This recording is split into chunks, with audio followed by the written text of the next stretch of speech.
recibiendo en este Día de la Mujer al doctor Jorge de Paula. ¿Cómo dice que le va? Muy bien, feliz día, Muchísimas Birna. gracias. Feliz día a todas las mujeres. Muchas gracias. En este caso vamos a estar hablando un poco algunas enfermedades, de las enfermedades más frecuentes que sufrimos las mujeres, y también de una enfermedad, si se le puede llamar así, como la depresión, que cada vez, va en aumento. cada día, cada año va en aumento.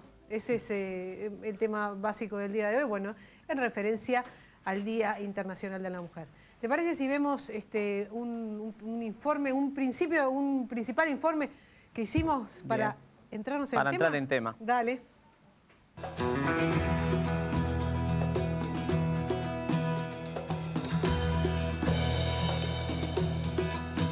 Factores anatómicos, fisiológicos, culturales y psicológicos condicionan la presencia de determinados padecimientos que afectan de manera importante a la mujer. Si bien las mujeres viven aproximadamente 3 años más que los hombres, esto no se debe a protecciones especiales, sino a la capacidad de adhesión a los chequeos médicos y tratamientos. El cáncer de mama, el cáncer cérvico-uterino, las infecciones genitales, la osteoporosis y las enfermedades cardiovasculares integran las principales causas que afectan la salud de las mujeres. Todas ellas están firmemente vinculadas a los estilos de vida que adoptamos. Según la Organización Mundial de la Salud, se estima que la depresión será la primera causa de discapacidad para el año 2020.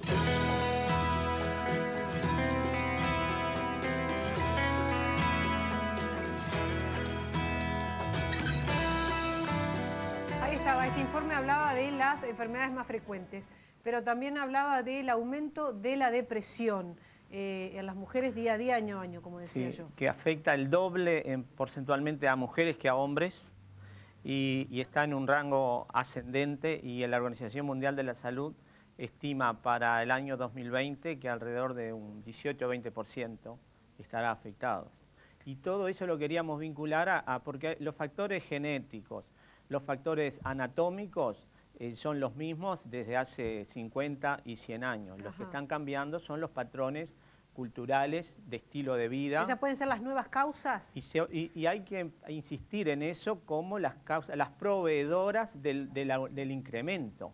O sea, es como lo vimos el pasado año, cuando vimos un documental de Valentín Fuster, que decía que el mundo competitivo y consumista actual no lleva a la felicidad, sino que lleva a la ansiedad, al estrés y a la depresión en general, si no tomamos en cuenta determinados elementos.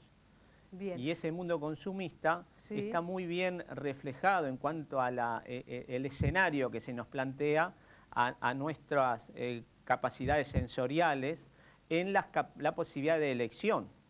Cuando vamos a un supermercado, tenemos a veces para elegir dentro de los cereales, tenemos 20 marcas. Claro. Entonces, cada producto, por este sistema de competencia, realmente tenemos un escenario enorme de posibilidades que llega a agotarnos y a veces abruma. Al final terminamos decidiendo por uno y bueno, descartando otros que no los conocemos.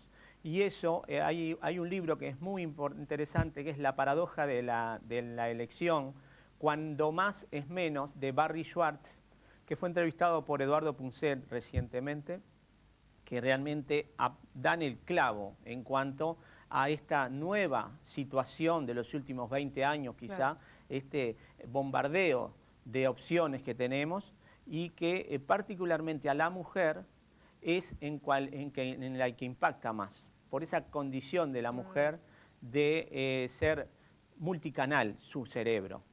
El hombre es más enfocado a una cosa, funcionamos unicanal. Si tenemos que pasar a otra cosa, tenemos que dejar eso en general. Cerrar el cajoncito, como se le decía, ¿no? Las cajitas aquellas que abrían y abríamos y cerrábamos. Pero el multicanal de las mujeres, que históricamente ha sido una condición que la fortalecía y una virtud, ahora se está transformando en una trampa. Y no solamente con el tema de cuando vamos a elegir algún producto, sino con la multitarea. Claro. Tenemos un informe sobre la depresión, ¿lo vemos? Lo vemos. Dale, adelante. Nos pasamos el día eligiendo. ¿Cuál compro? ¿Qué película veo? ¿Cojo una bici? ¿Nos compramos el piso? ¿Qué me pongo? Creemos que nos convertimos en los únicos autores de nuestra existencia, que decidiendo controlamos nuestra vida. Sin embargo, enfrentarnos a muchas decisiones nos pasa factura, nos agota, nos agobia e incluso nos tiraniza. Y en un mundo opulento, capaz de colmar todas nuestras necesidades materiales, nos sentimos solos, infelices y deprimidos. Y según la Organización Mundial de la Salud, en la actualidad la depresión es la segunda causa que acorta la esperanza de vida en personas de entre 15 y 44 años. Y se calcula que para el año 2020 lo será en personas de todas las edades y de ambos sexos. Y es que se nos esfuma la vida eligiendo entre la cantidad ingente de opciones que tenemos y nos quedamos sin tiempo para lo esencial, para lo que realmente nos hace sentir bien y felices, que es estar con los demás. Somos animales sociales. Necesitamos relacionarnos unos con otros para aprender, para desarrollarnos, para crecer y, en definitiva, para ser felices. Eso requiere tiempo, para hacer amigos, para cuidarlos, para enamorarnos. En las películas todo eso pasa en menos de 2 horas, pero no en la realidad. Nuestros abuelos llevaban una vida más austera. Apenas podían escoger porque apenas había oferta. Pero pasaban más rato en familia, charlando con los vecinos, con la frutera, con los hijos, con los amigos. Estaban más conectados unos con otros y quizás eran más felices. Y es que a veces tener más no es sinónimo de mejor, ni tampoco de felicidad.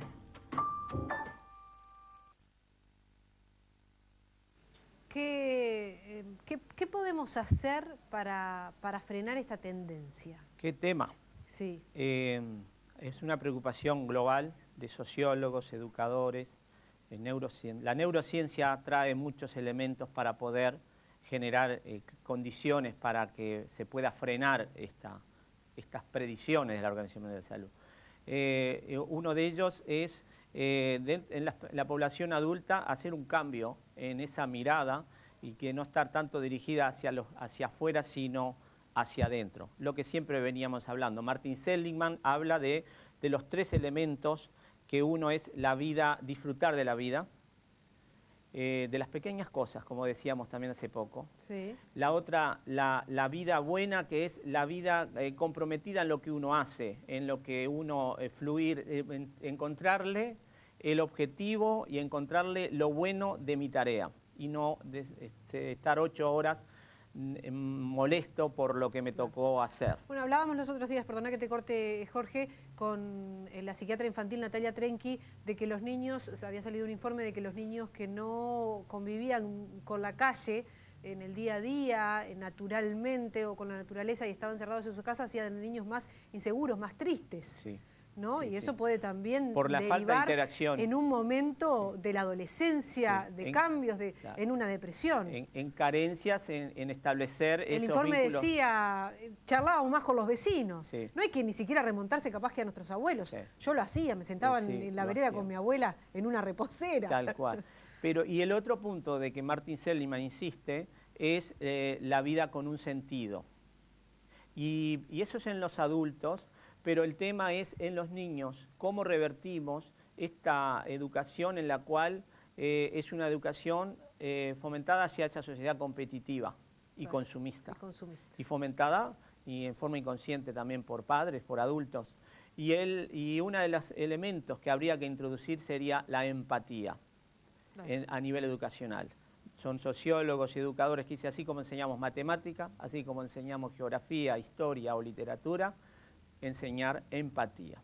Bien. Pasamos un poco, antes de que se nos vaya ya la hora, a las enfermedades más frecuentes. Hablábamos de enfermedades más frecuentes en la mujer. Decíamos que la depresión iba en aumento, pero hay otras que siguen estando ahí. Que están pautadas, los factores de riesgo. Vamos a la primera causa de mortalidad ante los 50 años, sigue siendo el cáncer de mama. Claro. Después está sobrepasado por las enfermedades cardiovasculares.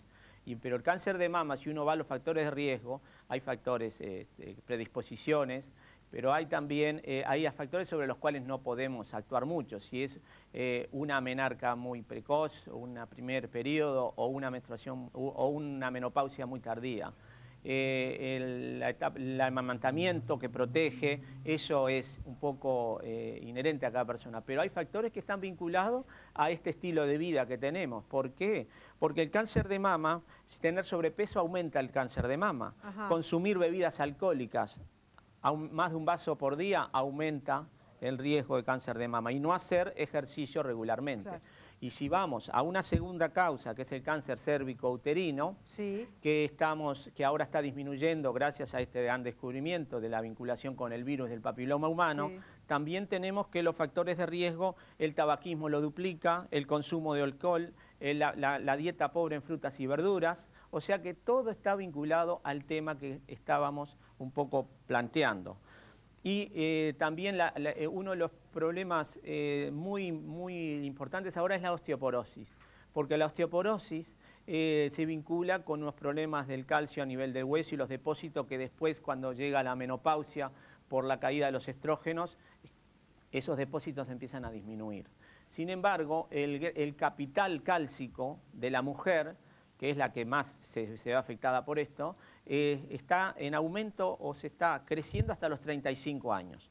Pero con el aumento de alcohol, de consumo de alcohol en los jóvenes, en los adolescentes y los jóvenes, esos depósitos se ven afectados. O sea que ya cuando tiene que estar en la etapa en la cual sus depósitos tienen que estar al máximo para poder llevar mucho más adelante el posible comienzo de estos fenómenos, ya esos depósitos no se cargaron hasta donde tenían que estar.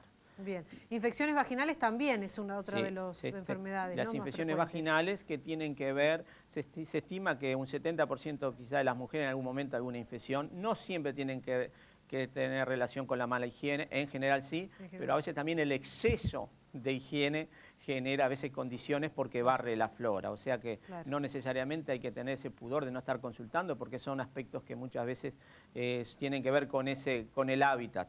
Y por último las enfermedades cardiovasculares, que son el gran tema que siempre estamos insistiendo y que eso sí están directamente relacionadas con los factores de riesgo que nosotros decíamos. Sin embargo, existe como una leyenda popular que la mujer tiene más protección para las enfermedades cardiovasculares. La tiene mientras tenga edad reproductiva activa.